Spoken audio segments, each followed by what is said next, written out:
The morning began like any other, ordinary, routine, safe. I sipped my coffee at the kitchen table, its warmth doing little to ease the growing restlessness in my chest. Adam sat across from me, scrolling through his phone with one hand while lazily twirling his spoon in a bowl of cereal with the other. The faint clinking sound was the only real noise in the house. That, and the occasional hum of the fridge. I stared out the window, my eyes following the outline of the yard and beyond it, the rolling fields that bordered our neighbor's stable. The pasture stretched out endlessly, dotted with fencing, sparse trees, and the faint shapes of grazing horses in the distance. The sun had barely risen, its light stretching long shadows across the dewy grass. Adam finally spoke without looking up. "You're quiet this morning." "Just tired," I said, my voice distant. "Tired or just bored," he teased, glancing at me with a crooked smile. It was meant to be playful, but his words struck a nerve. He wasn't entirely wrong. The life Adam and I had built together was steady, stable, and good. But lately, good hadn't been enough. It was as if the rhythm of our days had dulled the edges of everything that once made us us. There was no sharpness, no excitement, just a comfortable, predictable cycle. I didn't answer, only offering him a faint smile. He went back to scrolling, oblivious to the growing weight in the air. Then it happened, the sound that would change everything. Hooves. Slow, deliberate, and rhythmic. The noise echoed faintly at first, blending with the ambient hum of the morning, but it grew louder with each passing second. My gaze snapped back to the fields, and there he was. The horse. He stood just beyond the edge of our property, a towering black figure against the soft morning light. His coat shimmered, nearly iridescent, and his mane flowed like ink trailing in water. But it wasn't just his appearance that held me captive, it was his eyes. Deep, dark, and impossibly intelligent, they seemed to bore into me, holding me in place. "What's that about?" Adam said, his tone indifferent as he followed my gaze. "It's probably one of the neighbor's horses," I murmured, though something inside me said otherwise. "Maybe it wandered off." Adam shrugged and went back to his phone. "They'll come looking for it." But I couldn't tear my eyes away. The horse didn't move, didn't blink. He just stood there, watching me. The world around us seemed to fall away, leaving only the two of us locked in a silent exchange I couldn't explain. "I'm going to check," I said, pushing back from the table. "Why?" Adam called after me, but I was already slipping on my jacket. The crisp air hit me as I stepped outside, but I barely noticed. My feet moved of their own accord, carrying me across the yard and toward the figure standing so still it might as well have been carved from stone. "Hey there," I called softly as I approached, though I wasn't sure why. He couldn't understand me. He was just a horse. Wasn't he? He didn't flinch or bolt, even as I came within arm's reach. Instead, he tilted his head slightly, as if studying me with quiet curiosity. Up close, I could see the fine details of his coat, the sheen of muscles rippling beneath his skin, and those eyes, God, those eyes. They weren't the eyes of an animal. They held something deeper, something I couldn't name. Cautiously, I reached out a hand. My fingers brushed his muzzle, and a shiver ran through me, though the morning air was anything but cold. His breath was warm against my palm, his presence magnetic. "Where did you come from?" I whispered, half expecting an answer. "Emma?" Adam's voice broke the moment, loud and out of place. He stood on the porch, squinting against the sun. "What are you doing?" I jerked my hand back as if I'd been caught doing something I shouldn't. "Nothing," I called back. "I was just checking to see if he's hurt." "Well, is he?" "No," I said quickly, stepping back. "He's fine. Probably just wandered off." Adam shrugged, satisfied, and turned to go back inside. I lingered for a moment longer, my gaze locked with the horse's. There was something in his eyes, a question, maybe, or a warning. Either way, it sent a chill down my spine. As I turned to leave, I felt his gaze follow me, lingering like the heat of a flame long after you've stepped away. I glanced back once more before stepping inside, but he was already gone, as if he'd vanished into thin air. Over the next few days, I couldn't shake the encounter. The image of those eyes haunted me, appearing in the quiet moments when I was alone with my thoughts. I found myself looking out the window more often, scanning the fields for any sign of him. I told myself it was just curiosity, a harmless distraction. But deep down, I knew it was something more. He returned 2 days later, just as the sun was setting. I spotted him from the kitchen window, standing in the same spot as before. This time, he seemed even closer, his dark silhouette stark against the fading light. "Emma, dinner's ready," Adam called from the dining room. "I'll be right there," I said, my voice distant as I stepped outside. The horse didn't move as I approached, his eyes fixed on me with an intensity that made my heart race. I felt foolish, like a child sneaking out to meet some forbidden friend. But the pull was too strong to resist. "Why do you keep coming back?" I asked softly, brushing my fingers over his muzzle. His coat was impossibly smooth, his warmth radiating through my touch. He tilted his head, his ears twitching as if he understood. A faint breeze stirred the air, carrying with it the faint scent of earth and grass. For a moment, the world seemed to still again, leaving only the two of us in that quiet, unexplainable connection. "Emma?" Adam's voice called again, this time sharper. "What are you doing out there?" I stepped back quickly, guilt twisting in my chest. "Coming," I shouted, my voice shaking as I turned and hurried back inside. That night, I couldn't sleep. The memory of his touch, the weight of his gaze, it consumed me. And as much as I tried to push it away, I knew one thing for certain. This was only the beginning. The next morning, the house felt suffocating, every corner weighed down with the kind of silence that magnifies the smallest sounds. Adam left early, mentioning something about a work meeting. I nodded, barely listening, my thoughts consumed by the figure that had returned again and again to the edge of our yard. Once Adam's car disappeared down the road, I found myself outside before I even realized I'd made the decision. The frost on the grass crunched softly beneath my boots as I scanned the fields, my breath fogging in the cold air. And there he was, standing near the tree line. The horse seemed to materialize out of the shadows. His coat gleamed in the pale morning light, and his gaze locked onto mine as though he'd been waiting for me. I approached him slowly, the air between us heavy with expectation. He didn't move, his stillness both unsettling and comforting. When I reached him, I hesitated, my hand hovering just above his muzzle. "You keep coming back," I murmured, my voice barely audible. "Why?" He exhaled softly, the warm puff of air brushing against my hand. For a moment, I thought I saw a flicker of something in his eyes, recognition, maybe, or understanding. The idea was absurd, but it lodged itself in my mind like a splinter I couldn't remove. "What are you trying to tell me?" I whispered. I stayed with him for what felt like hours, though it could have only been minutes. Time seemed to bend in his presence, the world outside the two of us fading into nothingness. When I finally turned to leave, I felt a strange pull in my chest, as though I was leaving something important behind. That night, I dreamed of him. In the dream, I stood in the middle of the pasture, the tall grass swaying around me. The horse appeared from the shadows, his movements slow and deliberate. But this time, he wasn't alone. A man stood beside him, his features obscured by the shifting light. He reached out to me, his hand outstretched, but I couldn't move. My feet were rooted to the ground, the air thick and heavy. "Emma," he said, his voice deep and resonant, echoing in my mind like the toll of a distant bell. "You have to choose." "Choose what?" I tried to ask, but the words caught in my throat. He stepped closer, his face still hidden, and the horse moved in tandem with him. Their combined presence was overwhelming, a force that seemed to seep into my very being. The man's hand brushed against mine, and the dream shattered like glass, leaving me gasping for air in the darkness of my bedroom. I sat up, my chest heaving, the sheets tangled around me.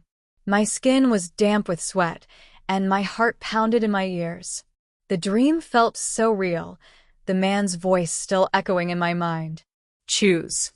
I didn't know what it meant, but the weight of those words lingered long after the dream had faded. The next few days passed in a haze.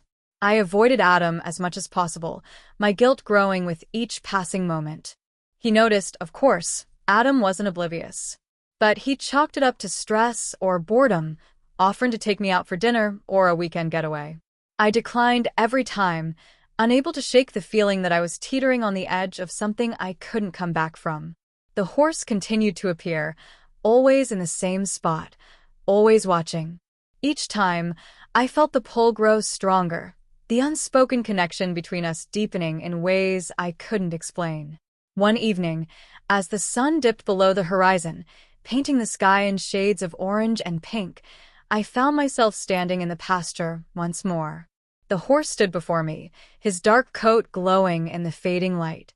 "I don't understand," I said, my voice breaking. "What do you want from me?" He stepped closer, his presence filling the space between us. I reached out, my hand brushing against his muzzle, and the world seemed to tilt. My breath caught as a strange warmth spread through me, a feeling that was equal parts comfort and terror. "You're not just a horse, are you?" I whispered, the words slipping out before I could stop them. His gaze held mine, deep and unyielding, and for a moment, I thought I saw the flicker of something impossible, an intelligence that defied reason, a knowing that sent shivers down my spine. I stepped back, my chest tight, and turned to leave. But as I walked away, I felt his presence lingering behind me, a silent reminder that this wasn't over. The breaking point came late one night. Adam and I were sitting in the living room, the TV playing in the background. He was scrolling through his phone, his expression distant, while I stared at the window, my mind elsewhere. "Emma," he said suddenly, breaking the silence. "Is there something going on?" I froze, my stomach twisting. "What do you mean?" He set his phone down, his gaze steady. "You've been acting strange lately. Distant. I feel like you're hiding something." Panic bubbled in my chest, but I forced a smile. "I'm not hiding anything, Adam. I've just been tired, that's all." His eyes narrowed, and I knew he didn't believe me. But before he could press further, a sound broke through the quiet, a faint, rhythmic thudding that sent my heart racing. "Hooves." Adam frowned, glancing toward the window. "What is that?" "I don't know," I said quickly, standing up. "I'll check." Before he could stop me, I slipped outside, my heart pounding. The horse was there, standing at the edge of the yard, his dark form illuminated by the moonlight. He was closer than ever, his gaze fixed on me with an intensity that made my knees weak. "What are you doing here?" I whispered, my voice trembling. He didn't move, didn't blink. The air between us crackled with tension, the weight of unspoken truths pressing down on me. "Emma?" I spun around to see Adam standing on the porch, his expression a mixture of confusion and concern. "What's going on?" he asked, his eyes darting between me and the horse. "Nothing," I said quickly, my voice shaking. "It's just one of the neighbor's horses. He keeps wandering over here." Adam stepped closer, his brow furrowing. "Then why does it feel like there's more to it than that?" I didn't answer. I couldn't. The weight of everything I'd been hiding threatened to crush me, and I knew I was running out of time. Adam's words hung in the cool night air, sharp and heavy with suspicion. The horse remained perfectly still at the edge of the yard, his presence both a comfort and a threat. I swallowed hard, trying to find the words to defuse the situation, but my mind was a chaotic storm. "Adam," I began, my voice trembling, "it's nothing. Really.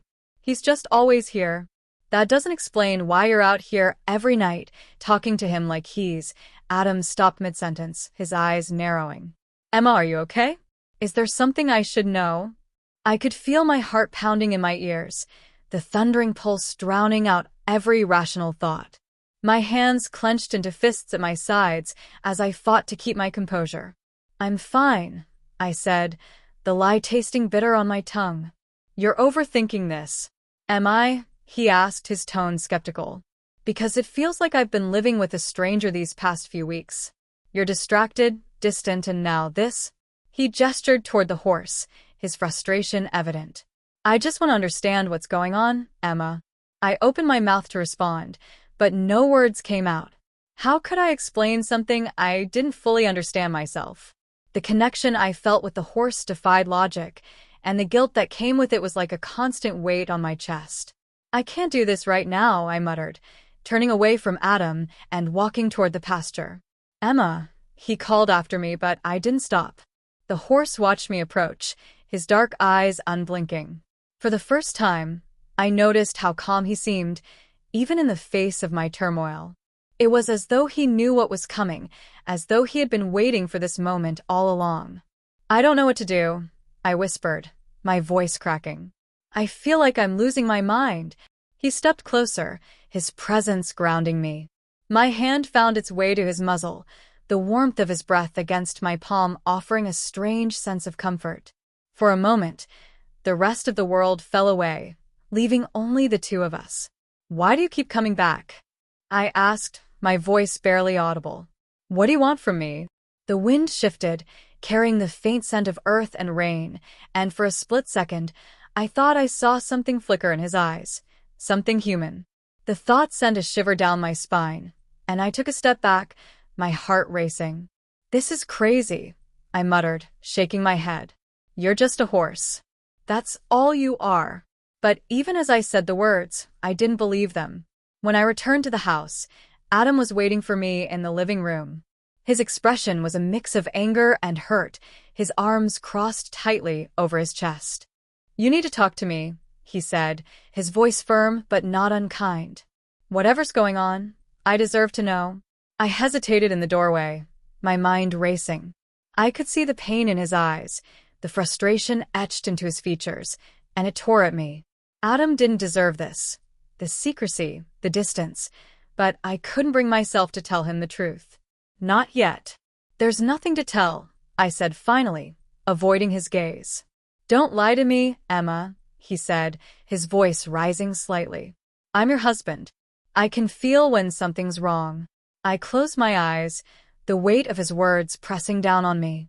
I just need time, I whispered. Please, Adam. Just give me time.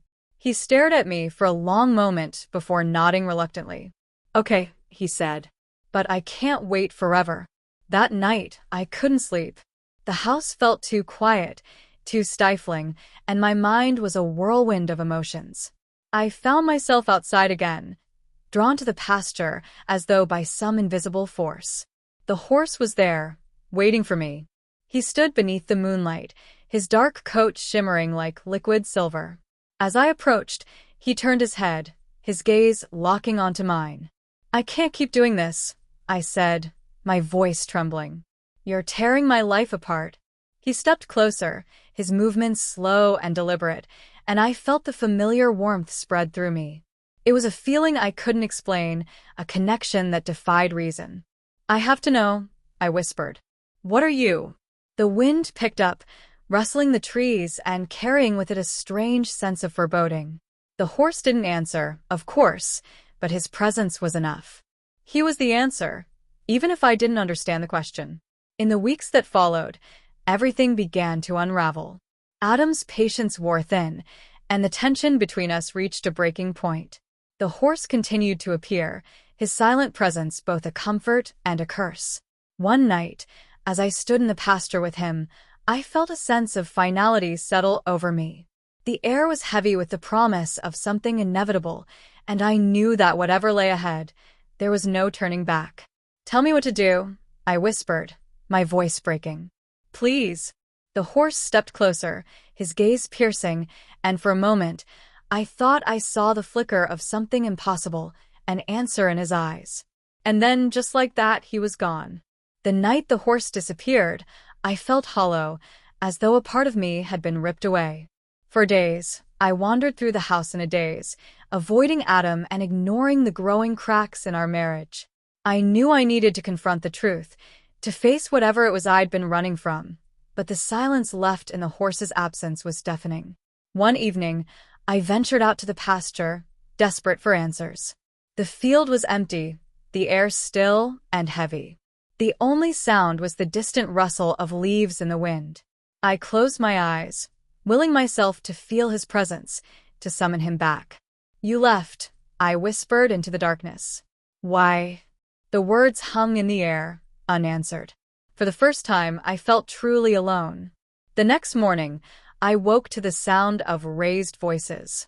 Groggy and disoriented, I stumbled downstairs to find Adam standing at the kitchen table, his face pale and drawn. In his hands was a leather-bound journal I didn't recognize. "What's this, Emma?" he demanded, holding it up. I don't know," I stammered, though the sight of it sent a jolt of unease through me. "Where did you find that?" "In the barn," he said, his voice tight with anger. "It was hidden under a pile of hay." "Care to explain?" I reached for the journal, but he pulled it away, his eyes narrowing. "Not until you tell me the truth." "I don't know what it is," I insisted, my voice rising. "I've never seen it before." He opened the journal, flipping through its yellowed pages. "It's a diary," he said, his voice thick with suspicion. "And it's about you." My heart dropped. "What?" He began to read aloud, his voice trembling. "She comes to the pasture every night, drawn to me in a way I don't fully understand. I can't tell her the truth, not yet. She wouldn't believe me."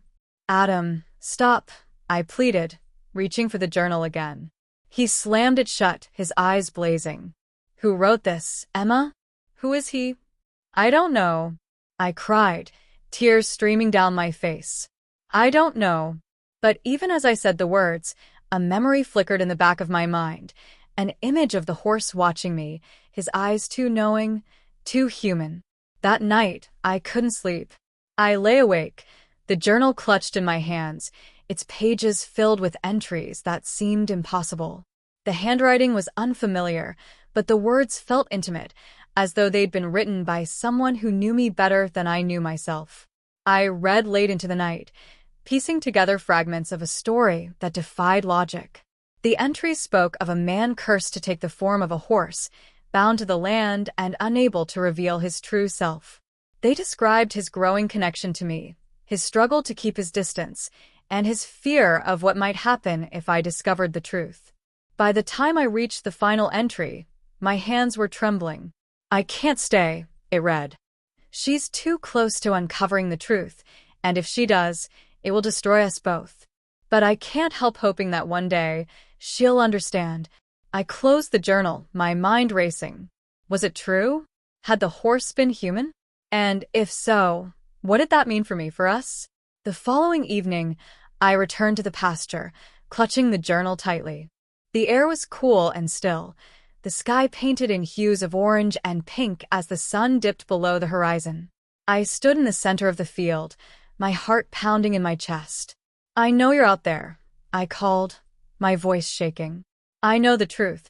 For a long moment, there was nothing but silence. Then, from the shadows of the trees, he emerged. The horse stood at the edge of the pasture, his dark eyes locked onto mine. But this time, I didn't see him as an animal. I saw him as the man described in the journal, a man trapped, bound by a curse I couldn't begin to understand. "Why didn't you tell me?" I whispered, tears streaming down my face. "Why did you leave?" He stepped closer, his movements slow and deliberate. For a moment, I thought I saw a flicker of regret in his eyes, but he remained silent. "You didn't trust me," I said, my voice breaking. "You thought I wouldn't believe you." The horse lowered his head, his silence speaking volumes. I reached out, my hand trembling, and placed it against his muzzle. The connection I felt was stronger than ever, a bond that went beyond words or logic. "I don't care what you are," I said softly. "I just want the truth." Over the next few weeks, I devoted myself to uncovering the origins of the curse. The journal provided clues, mentions of an ancient family feud, a betrayal that had led to the man's transformation, but the details were fragmented, incomplete. Adam, meanwhile, grew increasingly distant. He couldn't understand my obsession, and I couldn't explain it without revealing everything. "You're shutting me out," he said one night, his voice filled with pain. "Whatever's going on, it's tearing us apart." "I'm sorry," I said, my chest aching. But I can't stop. Not until I make this right. Make what right? He asked, his frustration boiling over. Emma, what are you hiding? I couldn't answer. The truth was too much, too strange, and I knew it would only push him further away.